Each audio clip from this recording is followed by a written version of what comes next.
Alright, picture this. It's the 1950s, the atomic age is in full swing, cars have fins, kitchens are pastel colored, and engineers are absolutely convinced the future includes a helicopter in every garage. But there's a problem. Helicopters are complicated. They've got heavy engines, complex transmissions, tail rotors, gearboxes, lots of math. And somewhere in a smoke-filled engineering office, someone said, what if we just set the rotor blades on fire instead? Welcome to the wild, deafening, and slightly unhinged world of the tip-jet rotorcraft, specifically the American helicopter XH-26 and the Hiller YH-32 Hornet. These weren't just helicopters, they were flamethrowers with landing skids.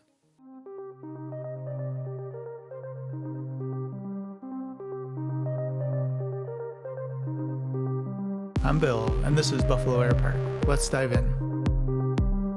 To understand why this even happened, you have to understand torque. In a normal helicopter, the engine spins the rotor, and the fuselage wants to spin the other way. That's why you need a tail rotor, to keep the whole thing from pirouetting into the ground. But if you put the engines on the tips of the blades, the rotor pulls itself around. No torque transfer to the fuselage, no heavy transmission, no tail rotor required. On paper, elegant.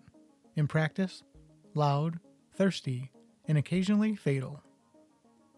The jet jeep, a helicopter powered by explosions. Let's start with the XH-26 jet jeep. The US Army wanted a flying jeep, something light, rugged, and cheap. Ideally, it could be folded into a box, dropped from an airplane, and assembled by 2 soldiers in about 20 minutes. Amazingly, the jet jeep could actually do that. It fit into a 5x5x14 container and weighed under 300 pounds. And it did this using pulsejets. If that sounds familiar, it should be. Pulsejets powered the German V-1 buzz bomb in World War II. A pulsejet is basically a tube that repeatedly detonates fuel on purpose. Air rushes in through spring-loaded shutters.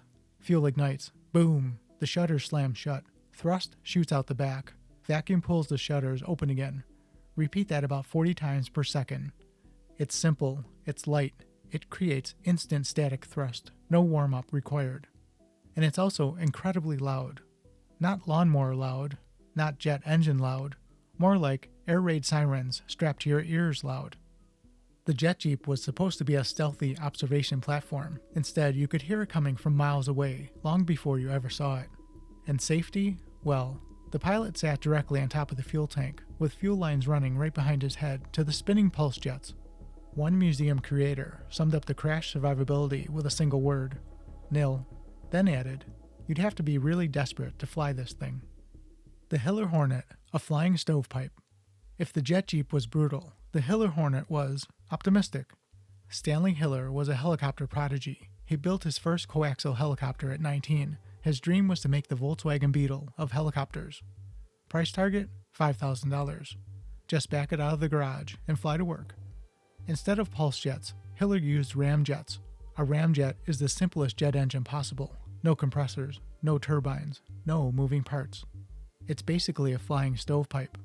Air rushes in, fuel burns, hot gas shoots out the back. Each Hornet ramjet weighed about 11 to 13 pounds, roughly the size of a watermelon, and you could swap one out with a screwdriver. But ramjets have a personality flaw. They don't work unless air is already being shoved into them at high speed. So to start the Hornet, you first used a small gasoline engine to spin the rotor up to about 150 RPM. Then you lit the ramjets. Once the rotor hit about 500 RPM, now you could lift off.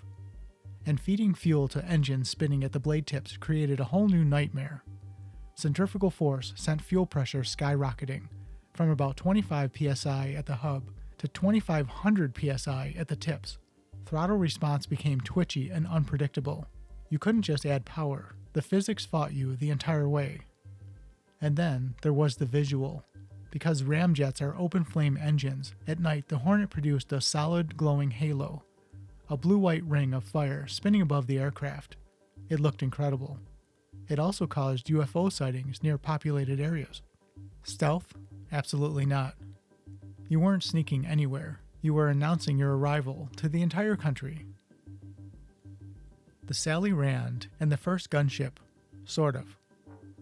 The Army tested the stripped-down version of the Hornet called the Sally Rand, named after a famous burlesque fan dancer because the helicopter was completely naked, all fiberglass fairings removed to save weight. They even strapped on rockets and recoilless rifles, arguably making it one of the earliest helicopter gunship experiments. It didn't help. What finally doomed both machines wasn't just noise or fuel consumption, it was autorotation. In a normal helicopter, if the engine quits, the blades keep spinning like a falling maple seed, letting you glide down safely. On tip-jet helicopters, the dead engines acted like giant air brakes at the worst possible place, right at the blade tips. To keep the rotor spinning, pilots had to dive at the ground at 3,000 feet per minute, about double the descent rate of a conventional helicopter. In a normal helicopter, you flare out about 100 feet. In the Hornet, you had to flare at 200 to 300 feet.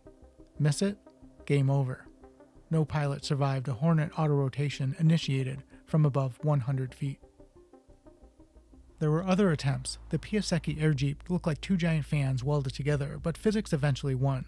The Hornet burned about 600 pounds of fuel per hour and had a range of just 28 miles. You could almost walk there faster than you could refuel it. Today, a few of these machines sit quietly in museums. There's a flyable Hornet in Florida, but after neighborhoods complained from a mile and a half away, it hasn't flown since. They were loud, they were dangerous, they were wildly impractical. But you have to admire the mindset. They looked at one of aviation's hardest problems and said, let's fix it with fire. And honestly, that tells you everything you need to know about the 1950s.